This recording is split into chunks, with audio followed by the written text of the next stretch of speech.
Tayo sa mga OFW, balitang Saudi Arabia. Ito na,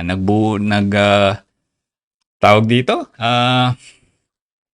nagdudulot na yata ng magandang impluwensya yung paninigaw natin sa OWA, ano? Kasi lagi nating sinasabi sa OWA, ang unahin ay ang kalusugan at edukasyon ng mga OFW at ang kanilang pamilya. Tingnan mo ngayon. OFW in Saudi Arabia can now save big on medical bills with e-card discounts of up to 50%. Ito yung lagi ko sinasabi. Kasi let's be honest, no? Distressed Filipino workers can avail most likely yung mga action fund, 75,000 pesos from OWA and the DMW, total worth of 150,000 pesos. Plus meron pang mga iba pang mga programs na they can maybe subject to avail, ano. So tayo na mga active member, nakakalungkot isipin, parang nagiging pangtustos na lang tayo sa mga distressed Filipino workers. Kumbaga, wala ba talaga kayong programa naman para sa mas mabilis naman mapapakinabangan ng mga aktibong miyembro? Yung tipo na, magbabayad ako ng OWA membership after 2 years kasi meron akong ganito. May nakukuha ko. You know, that they can be proud na say na, I am an active OWA member. Ang nangyayari kasi pag uuwi ka, kung wala kang problema, hindi ka nabugbog, hindi ka na rape, puta, wala kang makukuha sa government, di ba? Chani-chani lang, pahirapan pa. Ito, sa ating paninigaw, sa ating pagsisikap na marinig ng ating pamahalaan, ahensya, yung mga plano dati, unti-unti na ngayon nagagawa. O kagaya nito, 50% discount, up to 50%, no?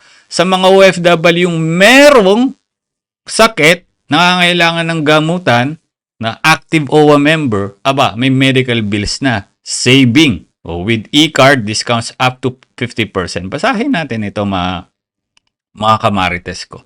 So makakatipid na ang OFW sa Saudi sa gastusing medical gamit ang e-card na may diskwentong hanggang 50%.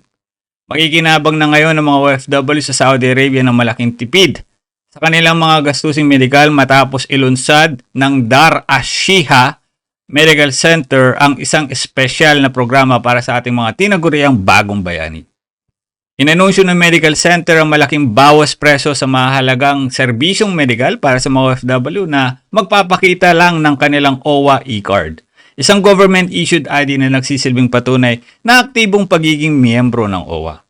Kabilang po sa mga ito ang benepisyo ay ang 50% discount sa mga medical consultations, 40% discount sa mga laboratory investigations, 30% sa diskwento sa dermatology, dental. Nako, ito kailangan ng mga OFW kasi lagi na lang Indomie yung kinakain natin, no? At Yossi, kape, putik na yan. Bebsi. You know yung mga Bebsi. So yun, so talaga nakakasira yan ng ngipin, So meron pa physiotherapy, radiology services, imagine mo yan, 'di ba? 30% discount. Dermatology kung gusto mo magpaputi, Meron kang anik-anik sa katawan mo, sa balat mo, pwede diyan. Dental, ito napakahalaga nito. Para naman sa mga may insurance, nangako ang Dar Ash-Shiha ng tulong upang mapabilis ang approval at mas maging maayos ang proseso. Binigyan din ng inisyatibang ito ang lumalaking papel ng OWA e-card o OFW e-card na hindi lamang nagpapabilis sa OEC processing at sa access sa mga serbisyo ng pamahalaan, kundi nagbibigay din ito ng discount sa mga partner establishment at lounges. Sa higit 700,000 Pilipino sa Saudi Arabia, marami talaga sa kanila ay nasa larangan ng healthcare, constructions, at domestic work at engineering. Layon ng mga programang gaya nito ang magaan o pag-aani ng pang-araw-araw na pasanin ng ating mga OFW habang pinapalakas ang suporta sa kanilang kapakanan. So ito pong Dar As-Sihab Medical Center ay mayroon po silang branches sa Damam at sa Alcobar. Kaya madaling ma-access ang mga serbisyo nito sa libo-libing OFW sa Eastern Region, ano. So I hope meron din sa Jeddah, meron din sa Riyadh. At hindi lang sa Saudi Arabia dapat ito maging sa ibang panig ng mundo na merong mga OFW talaga. Mabigyan na ng pansin. Ito talaga gusto ko to no. Yung matagalan natin sinasabi ito no. Tapos sa Pilipinas, isama nyo na dyan yung Meralco, no? Yung mga telco company, yung mga electric company. Kasi iba-iba. Sa amin may Pelco ba tawag sa amin sa Pampanga, o Telco.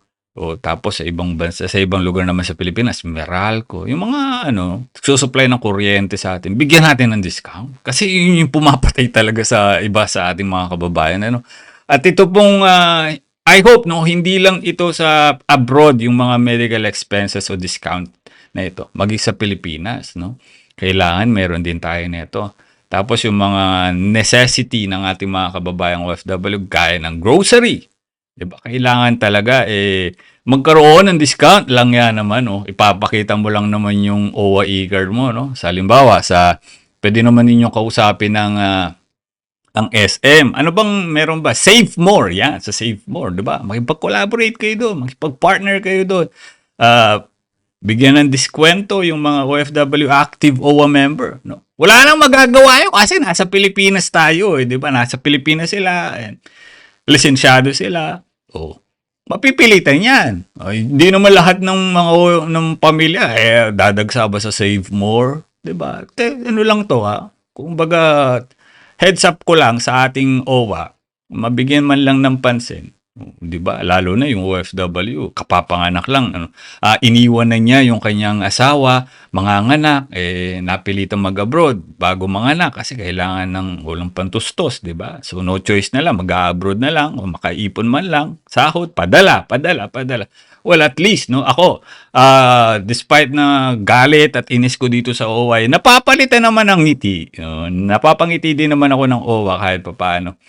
Kung magpapatuloy ito, ako nagsasabi sa inyo, hindi ko na ipopromote. Actually, hindi ko naman talaga pinopromote na huwag kayo mag-OWA member. But ako lang, no? Kung ganito yung gagawin ninyo, hindi, gaya nga ng sinasabi ko, OWA, nobody wants na may makitang OFW yung nagdudusa.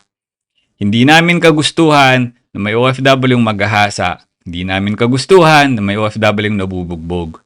Ang amin lang, kami na active member, sila, mga OFW yung nanonood sa akin, active OWA member. Kapag sila'y nangailangan, no, kagaya niya, medical, hindi namin magamit ang pagiging OWA active. Hindi nga namin magamit yung PhilHealth namin abroad, pati ba naman itong OWA, 'di ba? Bigyan natin ng meaning, no? Malaking papel ang pagiging OWA. Sinasabi ko sa inyo, kapag magpapatuloy yung mga ganitong programa ng OWA, definitely maraming OFW magpapa-active member pa ng OWA.